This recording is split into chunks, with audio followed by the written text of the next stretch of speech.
اعوذ باللہ من الشیطان الرجیم بسم اللہ الرحمن الرحیم اللہم صلی علی سیدنا محمد وعلی آل محمد صلی اللہ علیہ وسلم۔ السلام علیکم رحمۃ اللہ وبرکاتہ۔ ناظرین، میں نعیم بٹ اسیر جدہ اخبار نامہ میں آج 31 اکتوبر 2024 کی جنگ اخبار میں چھپنے والا قلم کمان بدتمیز لڑکی حامد میر صاحب کا کالم۔ اس بدتمیز لڑکی کو سبق سکھانا بہت ضروری تھا۔ یہ جملہ میں نے اس وقت سنا تھا جب لنگڑا نیازی وزیر اعظم تھے اور اسلام آباد پولیس نے ایمان مزاری پر غداری کا مقدمہ درج کر لیا تھا۔ ایمان مزاری پر الزام تھا کہ انہوں نے نیشنل پریس کلب اسلام آباد کے باہر بلوچ طلباء کے ایک مظاہرے میں محسن داوڑ کے ہمراہ ریاست کے خلاف قابل اعتراض گفتگو کی۔ معاملہ یہ تھا کہ قائد اعظم یونیورسٹی اسلام آباد کے بلوچ طلباء کو شکایت تھی کہ ایک ریاستی ادارے کا ایک افسر یونیورسٹی انتظامیہ کی مدد سے انہیں صرف ان کی بلوچ شناخت کی وجہ سے ڈرا دھمکا رہا تھا۔ اس افسر کی یونیورسٹی میں آمد و رفت کے بعد کچھ بلوچ طلباء لاپتہ ہو چکے تھے، لہٰذا یونیورسٹی کے بلوچ طلباء کا صرف یہ مطالبہ تھا کہ اگر ہم کسی غیر قانونی سرگرمی میں ملوث نہیں تو ہمیں تعلیم حاصل کرنے دی جائے اور ڈرا دھمکا کر یونیورسٹی چھوڑنے پر مجبور نہ کیا جائے۔ ایمان مزاری نے نہ صرف ان طلباء کے مطالبے کی حمایت کی بلکہ اسلام آباد ہائی کورٹ میں درخواست بھی دائر کر دی، جس میں ان طلباء کو ان کی بلوچ شناخت کی وجہ سے ڈرانے دھمکانے کا سلسلہ بند کرنے کی استدعا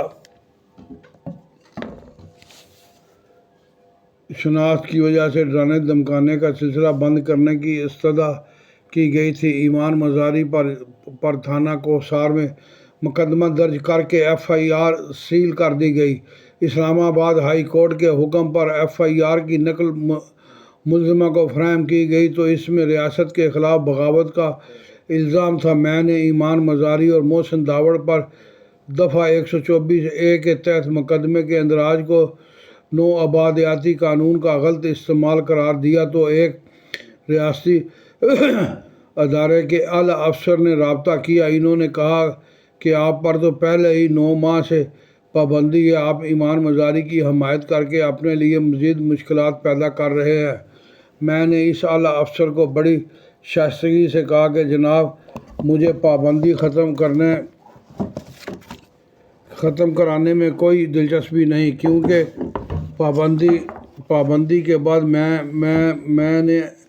میں نے جس آزادی کا مزہ چکھا ہے وہ پابندی کے ختم ہونے پر واپس چلی جائے گی۔ اس افسر نے اپنے لہجے میں عاجزی پیدا کرتے ہوئے گزارش کی کہ آپ کچھ دنوں کے لیے غیر ملکی میڈیا پر ایمان مزاری کی حمایت نہ کریں، کیونکہ اس لڑکی نے ہمیں بہت تنگ کر رکھا ہے۔ یہ سن کر میری ہنسی نکل گئی۔ میں نے پوچھا کہ ایمان کی والدہ ڈاکٹر شیری مزاری وفاقی وزیر ہیں، آپ ان سے بات کریں۔ مجھے بتایا گیا کہ ڈاکٹر مزاری اس معاملے میں بے بس ہیں۔ حقیقت یہ تھی کہ ڈاکٹر شیری مزاری کے پاس انسانی حقوق کی وزارت تھی۔ انہوں نے صحافیوں کے تحفظ اور لاپتہ افراد کی بازیابی کے لیے قوانین کے جو مسودے تیار کیے تھے، ان پر اس وقت کے آرمی چیف اور DGISI ان سے خوش نہیں تھے۔ میں نے مذکورہ افسر کو بتایا کہ ایمان مزاری ایک لاپتہ صحافی مدثر نارو کی والدہ کی وکیل ہیں، لہٰذا میں ایمان مزاری پر کسی غلط مقدمے کی مذمت سے باز نہیں آؤں گا۔ میرے اس اعلان پر فضا میں انگلی لہرا کر کہا گیا کہ میر صاحب، دیکھ لینا، ہم اس بدتمیز لڑکی کو سبق سکھا کر رہیں گے۔ جس عزم و استقلال سے یہ بات کہی گئی تو میں پریشان ہو گیا، لیکن اسلام آباد ہائی کورٹ کے چیف جسٹس اطہر من اللہ نے ایمان مزاری اور محسن داوڑ کے خلاف غداری کا یہ مقدمہ ختم کروا دیا۔ کچھ دن بعد حالات نے ایک نئی کروٹ لی۔ وزیر اعظم عمران خان کے خلاف لنگڑے کے خلاف تحریک عدم اعتماد لانے کا اعلان ہوا تو حکومت کا سیاسی رعب و دبدبہ آدھا رہ گیا۔ مجھ پر پابندی ختم ہو گئی، لیکن بہت سے سیاسی کارکنوں اور صحافیوں کی پکڑ دھکڑ شروع ہو گئی۔ چند ہفتوں میں حالات اتنے بدل گئے کہ وہ خواتین و حضرات جو مجھ پر پابندی کی حمایت کرتے رہے، اب ان پر پابندیاں لگ رہی ہیں۔ لگ رہی تھی۔ نئے دور کی نئی پابندیوں کے شکار ساتھی مدد کے لیے میرے پاس آتے اور میں انہیں ایمان مزاری کے پاس بھیج دیتا تھا۔ وہ بدتمیز لڑکی جو تحریک انصاف کے دور حکومت میں مشکلات کا شکار رہی، اب تحریک انصاف کے حامی انہی بدتمیز لڑکی سے مدد مانگ رہے تھے۔ ایمان مزاری کی والدہ ڈاکٹر شیری مزاری کی سیاسی وفاداری تبدیل کرانے کے لیے ان پر ایک جھوٹا مقدمہ قائم کرایا گیا۔ اس مقدمے میں ان کی ضمانت ہو گئی تو ایک اور مقدمے میں گرفتاری ڈال دی گئی۔ اس ناانصافی پر ایمان مزاری نے جنرل باجوہ کے بارے میں کچھ نامناسب ریمارکس دے دیے۔ 26 مئی 2022 کو رمنا پولیس اسٹیشن اسلام آباد میں ایمان مزاری کے خلاف تعزیرات پاکستان کی دفعہ 505 کے تحت مقدمہ درج کیا گیا اور مدعی جج advocate general Jack branch GHQ کے نمائندے لیفٹیننٹ کرنل ہمایوں افتخار تھے۔ ایک حاضر سروس فوجی افسر بدتمیز لڑکی کے خلاف خود مدعی بن گیا تھا۔ معاملہ عدالت میں پہنچا تو ایمان کی وکیل زینب جنجوعہ نے جنرل باجوہ کے بارے میں کہے گئے الفاظ پر افسوس کا اظہار کیا۔ جیک برانچ کے وکیل نے مطالبہ کیا کہ افسوس کا اظہار قابل قبول نہیں۔ ایمان مزاری میڈیا پر جنرل باجوہ سے معافی مانگے۔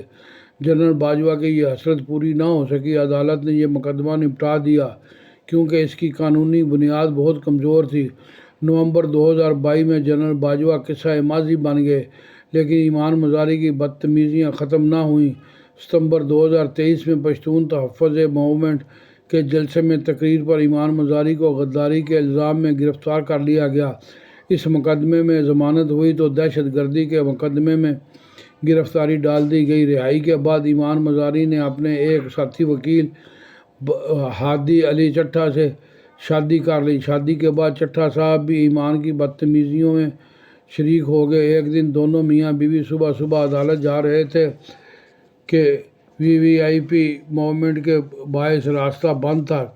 موقع پر موجود پولیس اہلکاروں سے جھگڑا ہوا اور دونوں میاں بیوی گرفتار کر لیے گئے۔ دونوں پر دہشت گردی کا مقدمہ درج ہو گیا۔ سب جانتے ہیں کہ ان دونوں کا اصل قصور یہ ہے کہ کبھی بدتمیز شاعر احمد فرحاد کے وکیل بن جاتے ہیں، کبھی بدتمیز صحافی اسد طور کی وکالت کرتے ہوئے، کبھی ماں رنگ بلوچ اور کبھی علی وزیر کو انصاف دلانے عدالت جا پہنچتے ہیں۔ ایمان اور ہادی خوش قسمت ہیں کہ ان کی پہچان مظلوموں کی حمایت ہے۔ دونوں سے دو ظالم نفرت کرتے ہیں جن کو خلق خدا بد دعائیں دیتی ہے۔ المیہ یہ ہے کہ عمران خان کے دور حکومت میں بھی ابتلا غدار اور دہشت گرد کہلاتی ہے اور شہباز شریف کے دور میں بھی دہشت گرد کہلاتی ہے۔ ایمان کو گرفتار کر کے شہباز شریف نے اپنے سینے پر جو تمغہ سجایا وہ تمغہ بدنامی کہلاتا ہے۔ گرفتاری نے ایمان کو جو تمغہ دیا ہے وہ تمغہ حق گوئی کہلاتا ہے۔ شاباش ایمان مزاری، شاباش۔ ناظرین، یہ تھا حامد میر صاحب کا کالم۔ امید ہے